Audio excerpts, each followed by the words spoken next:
J'avoue que ces images de Leicester, champion d'Angleterre en 2016, semblent être lointaines. Cette saison, à l'image du doublé contre son camp de Wout Faes contre Liverpool, a été compliquée pour notre colonie belge des Foxes. Cette équipe de Leicester, aux accents noir, jaune, rouge, a souvent joué à contresens.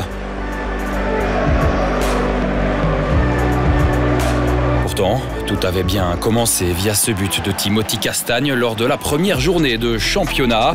L'ancien Limbourgeois marquera un deuxième but face à Wolverhampton. Au total, ce sera 2 buts et 3 assists en Première Ligue pour Castagne. Cela vaut une mention assez bien. Tielemans n'aura malheureusement pas de mention cette saison. Le Belge a certes régalé à distance. D'abord face aux Wolves. Ensuite à Goodison Park. Maddison qui dépose Tielemans. Contrôle frappe.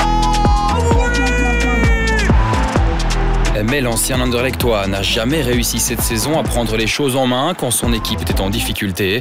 Cette scène, avec Maddison pour botter ce pénalty dans un match crucial face à Everton, parle d'elle-même.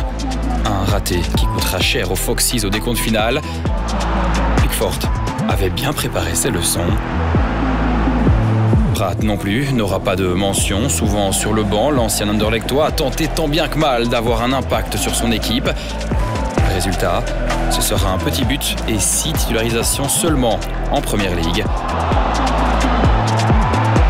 À 29 ans, le natif de Louvain est peut-être à un nouveau tournant de sa carrière. Lui est un petit peu plus jeune et est arrivé de Reims en début de saison pour une somme avoisinant les 20 millions d'euros. Wout Faes, hormis son doublé contre son camp à Liverpool, a réussi sa transition de la Ligue 1 à la Première Ligue. Faes n'a raté qu'un seul match depuis son arrivée et a marqué son premier but lors de la dernière journée de championnat face à West Ham. À ce moment-là, Leicester avait encore l'espoir de se maintenir, mais la victoire d'Everton face à Bournemouth lors de cette dernière journée envoie Leicester en Championship. 7 ans plus tard, les larmes des supporters des Foxes n'ont pas la même saveur. Une chose est désormais sûre, avec le départ de Tielemans déjà acté, la saison prochaine, les couleurs noir-jaune-rouge seront sans doute moins présentes au King Power Stadium.